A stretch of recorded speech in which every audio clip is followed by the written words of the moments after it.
Start होने वाली थोड़ी देर में। तेरा इंतजार कर रहा था मैं। ये क्या बदतमीजी है? बदतमीजी देखोगे आप? अबे अब 2 कौड़ी के नौकर, दिमाग खराब हो गया? क्या बोलती है रे? हैं? चुप रहेगे? अपनी औकात भूल गया है क्या? 2 कौड़ी का गार्ड है, यहाँ पे तेरे खड़े होने का काम है और तू अपने बॉस पे और उनकी पीए पे हाथ उठाएगा? आप चुप रहे। नहीं तो अभी एक थप्पड़ उठाया ना आपके ऊपर, 1000 थप्पड़ भी उठा दूंगा आपका काल में दिमाग खराब मत करिए। मुझे लगता है 2 कौड़ी के गार्ड का दिमाग खराब हो चुका है। देखिए ना इसको, मेरे ऊपर तो हाथ उठा ही रहा है और साथ में आपके ऊपर भी हाथ उठा रहा है। आप इस कंपनी की बॉस हैं, इसको इतनी सी भी शर्म नहीं आ रही है? क्या हो गया तुझे? नौकरी प्यारी नहीं है क्या? चाहता है कि अभी के अभी तुझे नौकरी से धक्के मार के लात मार के निकाल दो नौकरी से? कौन करना चाहता है ऐसी नौकरी? जिस नौकरी की बदौलत मेरी माँ की जान चली जाए, वैसी नौकरी करके क्या मिलेगा? हाँ, जिंदगी जा रही है। अगर तेरी माँ की जान चली भी गई तो इसका मतलब ये थोड़ी है कि तुम अपने बॉस पे हाथ उठाएगा। आप जिम्मेदार, और ये जिम्मेदारी मेरी माँ की जान गई है। हम कैसे जिम्मेदार है तेरी माँ की जाने की वजह से? पागल हो गया क्या कुछ भी? आदत तो आप दोनों हो गई, जो यहाँ पर मुझसे काम करवाती है, ऊपर से सैलरी नहीं देती है। पिछले 6 महीने से तनख्वाह नहीं मिली है, कैसे माँ का इलाज कर रहा था? एक सेकंड, मुझे लगता है तेरी माँ चली गई ना, तेरे को ना सदमा लग गया कोई। 6 महीने से देखो सैलरी नहीं मिली है। मेरे पास पूरा रिकॉर्ड है कि मेरे यहाँ पे जितने भी एम्प्लॉय काम करते हैं, कर्मचारी काम करते हैं, उन सबको सैलरी मिलती है। अभी देखो दिखाओ रिसीट। ये घुमाने फिराने का काम ना मेरे सामने मत करिए। अभी मेरा दिमाग खराब है, ये थप्पड़ मारूंगा ना तो दिमाग ठिकाने लग जाएगा। अब तू बताती क्यों नहीं है कि मेरी तनख्वाह 6 महीने से नहीं दे रही थी? बता ना। खबरदार, जो दोबारा हाथ उठाने की बात भी की तो इस बार तूने हाथ उठाया ना तो मैं भी हाथ उठाने से पीछे नहीं हटूंगी। इनफैक्ट मैं पुलिस को बुलाऊंगी, वो तुझे डंडे मारेंगे। तूने हम दोनों पे हाथ उठाया ना, उसकी सजा तो तुझे जरूर मिलेगी।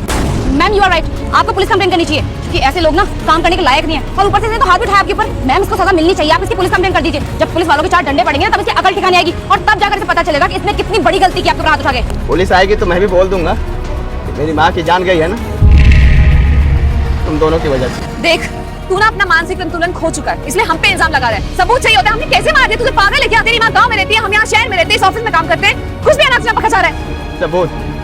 सबूत चाहिए ना तो आज से 1 हफ्ते पहले का सीसीटीवी कैमरा चेक कर लीजिए, यही इसी गेट का। बोल रहा था कि मेरी माँ की जान चली जाएगी, पैसे दे दीजिए। 6 महीने से पैसे की रोकी पड़ी है, तभी भी ये मुझ पर तरस नहीं खाई और मुझे पैसे नहीं दिए। देखिए। अच्छा ठीक है, तो इतना इंसिस्ट कर ही रहा है तो मैं एक बार चेक कर ही लेती हूँ। एक सेकंड मैम सीसीटीवी फुटेज क्यों चेक करना है? मैम सबूत आपके सामने है, इसलिए हमारे साथ बदतमीजी की है। मैम बदले में आप सीसीटीवी फुटेज में चेक करिए, आप पुलिस को कॉल करिए और इसको जेल भिजवा दीजिए। देखो चाहती तो मैं भी हूँ कि मैं डायरेक्टली पुलिस को यहाँ बुलाऊं और इसको सजा दिलवाऊं, लेकिन एक बार सबूत हमारे पास हो ना तो हम ज्यादा अच्छे से अपनी बात वहाँ पे रख पाएंगे। एक बार चेक कर ही लेती हूँ, दूध का दूध पानी का पानी हो जाएगा। बट मैम मेरी बात सुनिए। हनी ये बोल रहा है ना बहुत कुछ, तुम्हें भी थप्पड़ मारा, मुझे भी थप्पड़ मारा। मैं ही नहीं चाहूंगी, मैं इसको अच्छे से सबक सिखाऊंगी और सबक सिखाने के लिए बहुत ज्यादा जरूरी है जो ये कह रहा है इसको गलत साबित करना। तो लेट मी डू इट। एक सिक्योरिटी गार्ड दिन रात मेहनत करता रहा, लेकिन उसकी मेहनत की कमाई उसे समय पर नहीं मिली। पैसों की कमी में उसकी माँ इलाज के लिए तरसती रही और आखिरकार इस दुनिया को छोड़कर चली गई। माँ की मौत का दर्द तो सह लिया, लेकिन अपनी मेहनत की कमाई न मिलने का जख्म उसे जिंदगी भर रुलाता रहेगा।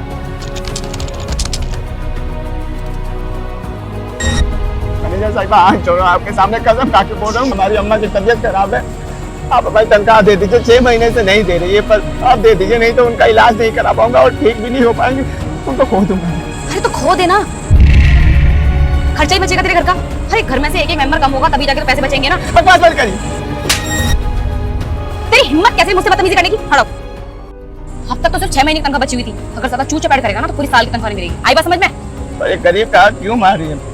दिन भर धूप में मेहनत करता हूँ, उसके बाद भी हमारी तनख्वाह नहीं मिल रही है। पता नहीं यहाँ की मालकिन कैसी है, एक बार भी मैं ही पूछती किसी से कि तनख्वाह मिली या नहीं। तो हेलो, यहाँ की मालकिन के पास ना और भी बहुत सारे काम है। तो तुम जैसे 2 बड़ी के नौकर के बारे में पूछेंगी क्या कि किसकी तनख्वाह गई है, किसकी तनख्वाह नहीं गई है? मैडम ने ना सारा काम मेरे ऊपर सौंप रखा है और मैं ही तुम लोगों की सैलरी देती हूँ। ये जो बात है ना कि मैंने तेरी सैलरी पिछले 6 महीने से किसी को नहीं दी है, ये किसी को बताने की जरूरत नहीं है, वरना तू जानता नहीं मैं तेरे साथ क्या क्या कर सकती हूँ। आई बात समझ में? मेरी माँ के साथ अगर कुछ हुआ ना तो आप दोनों को छोड़ूंगा नहीं, भले ही गरीब हूँ लेकिन नहीं छोड़ूंगा। बहुत देर बकवास करते करते अगर मुझे 1 लाख और निकला ना तो मुझसे बड़ा कोई नहीं होगा, समझा? तो चुपचाप काम कर। और हाँ, अगले महीने की तनख्वाह भी नहीं मिलेगी। आई बात समझ में? बदुआ लग गई गरीबों की, सरकार नहीं दे रही है।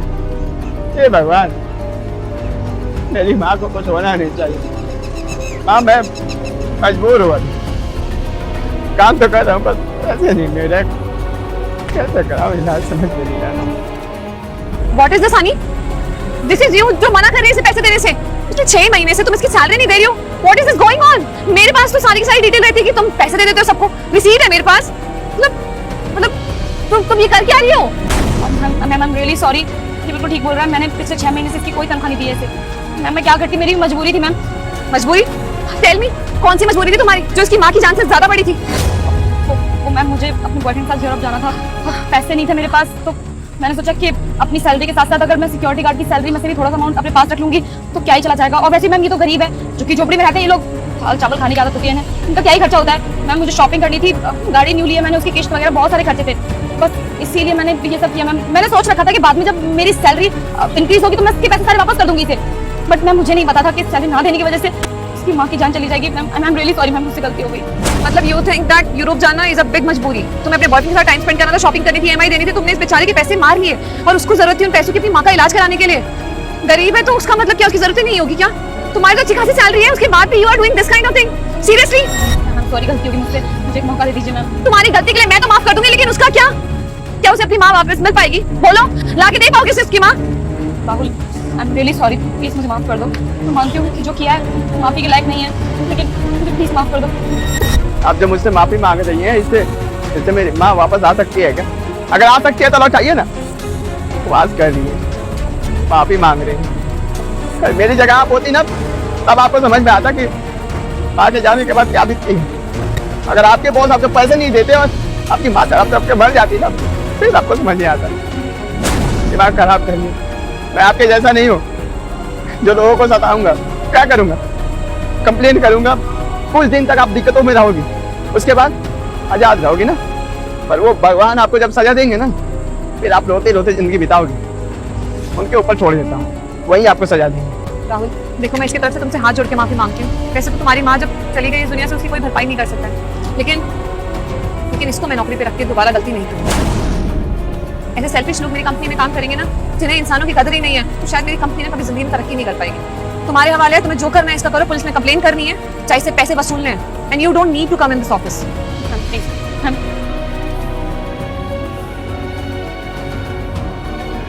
जिस बेटे ने अपनी माँ के लिए दिन रात पहरा दिया, वही बेटा अपनी माँ को बचा न सका, क्योंकि उसकी मेहनत की तनख्वाह रोक ली गई थी। माँ चली गई, लेकिन उसके आखिरी शब्द आज भी बेटे के दिल को चीर देते हैं। रुक जाओ बेटा, मैं महाबली हनुमान हूँ। मैं तुम्हें आशीर्वाद देता हूँ। तुम्हारी सारी मनोकामना बहुत जल्द पूरी हो जाएगी, मगर तुझे भी एक काम करना होगा। इस भले इंसान की वीडियो को लाइक, चैनल को सब्सक्राइब करके घंटी के बटन को दबाकर ऑल पर सेट करना होगा और कमेंट में मेरे प्रभु का नाम लिखकर जाना होगा।